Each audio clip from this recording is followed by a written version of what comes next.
नमस्कार बच्चों, एडुविला point channel में आप सभी का स्वागत है। तो चलिए शुरू करते हैं आज की वर्कशीट। और आज की वर्कशीट है क्लास 10 के हिंदी की वर्कशीट संख्या 43। यह पुनरावृत्त वर्कशीट है हिंदी व्याकरण की। और हम लोगों ने, आपको याद होगा कि पद पढ़ा था, पद परिचय पढ़ा था, शब्द पढ़ा था कि जब वाक्य में शब्द का प्रयोग किया जाता है तो उसको पद कहते हैं। तो यहाँ लिखा हुआ है कि बच्चों आप जान चुके हैं कि शब्द जब वाक्य में प्रयोग किया जाता है तो पद कहलाता है, अर्थात वाक्यों में प्रयुक्त शब्द पद कहलाते हैं। पद परिचय से हमारा तात्पर्य है वाक्य में प्रयुक्त शब्द का परिचय देना, अर्थात उनकी स्थिति बताना, उनका लिंग, वचन, कारक, भेद तथा अन्य पदों से संबंध बताना पद परिचय कहलाता है। बच्चों आप जान चुके हैं कि रचना के आधार पर वाक्य 3 प्रकार के होते हैं, सरल, संयुक्त और मिश्र। जिन वाक्यों में एक मुख्य क्रिया हो उन्हें सरल वाक्य कहते हैं। जहां 2 या 2 से अधिक उपवाक्य किसी समुच्चय बोधक, योजक, अव्यय शब्द से जुड़े हों उन्हें संयुक्त वाक्य कहते हैं। और जिन वाक्यों की रचना एक से अधिक उपवाक्यों से हुई हो, जिनमें एक उपवाक्य प्रधान एवं अन्य गौण हो, उन्हें मिश्र वाक्य कहते हैं। आइए अब हम पद परिचय और रचना के आधार पर वाक्यों का अभ्यास करें। तो सबसे पहले यहाँ पद परिचय है। यहाँ दिया गया है कि मैं पत्र लिखता हूँ, वाक्य में रेखांकित पद का परिचय है। तो यहाँ देखिए, मैं सीधे आपको आंसर बताता हूँ कि मैं, यह सर्वनाम शब्द है, उत्तम पुरुष है, एक वचन है, पुल्लिंग है और कर्म कारक है, इसलिए ऑप्शन डी इसका सही उत्तर होगा। ऑप्शन बी और डी में कंफ्यूजन हो सकता है, लेकिन यहाँ देखिए, यहाँ यह एक वचन है लेकिन ऑप्शन बी में बहुवचन दिया हुआ है, इसलिए आप ऑप्शन बी को नहीं लगाकर ऑप्शन डी को सही उत्तर मानिएगा। उसके बाद है प्रश्न 2।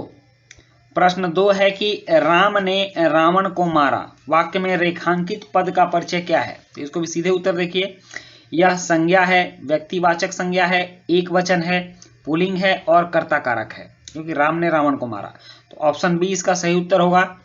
उसके बाद है तीसरा, मैं कलम से लिखता हूं, इसका भी सीधे उत्तर देखिए कि यह संज्ञा है, कलम और जातिवाचक है, एक वचन है, कलम स्त्रीलिंग है और करण कारक इसमें लगा हुआ है, तो इसलिए ऑप्शन बी इसका सही उत्तर होगा।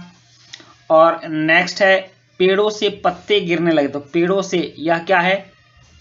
यह संज्ञा है, जातिवाचक है, पेड़ जातिवाचक है, बहुवचन में है कि पेड़ों से, पुल्लिंग है, पत्ते गिरने लगे और आपादान कारक है। जब अलगाव का बोध होता है तो आपादान कारक लगता है और जुड़ाव का बोध होता है तो करण कारक लगता है। तो यहाँ पेड़ से पत्ते गिरने लगे, आपादान हो रहा है, इसलिए ऑप्शन डी सही उत्तर होगा।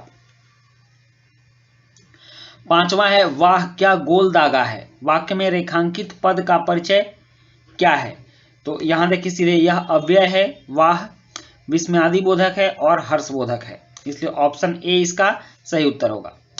अब है यहाँ पर छठा प्रश्न। छठा है कि बच्चे मैदान में खेल रहे हैं, रचना के आधार पर वाक्य भेद क्या है? तो यह सीधे सिंपल वाक्य है, सरल वाक्य है, इसलिए ऑप्शन ए इसका सही उत्तर होगा।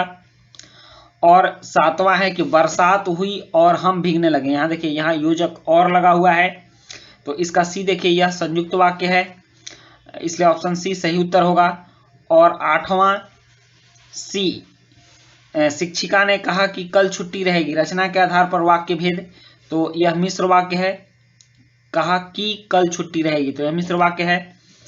9वां है मेरी मां चाहती है कि मैं अच्छा गायक बनूं, उपवाक्य का भेद लिखिए। यहाँ की लगा हुआ है, और जहां की लगा होता है हमने वर्कशीट में पढ़ा था कि वह संज्ञा उपवाक्य होता है, इसलिए ऑप्शन ए सही उत्तर होगा। और 10वां प्रश्न है कि मैं जानती हूं कि बारिश होने वाली है, उपवाक्य का भेद लिखिए, तो यहाँ भी की लगा हुआ है, इसलिए यह भी संज्ञा उपवाक्य होगा। तो बहुत आसान सी आपकी यह हिंदी की वर्कशीट थी। तो बच्चों इसी के साथ ये वर्कशीट कंप्लीट होती है। वीडियो अच्छी लगी हो तो लाइक, सब्सक्राइब, कमेंट जरूर कीजिएगा। मिलते हैं नेक्स्ट वर्कशीट में। Thank you.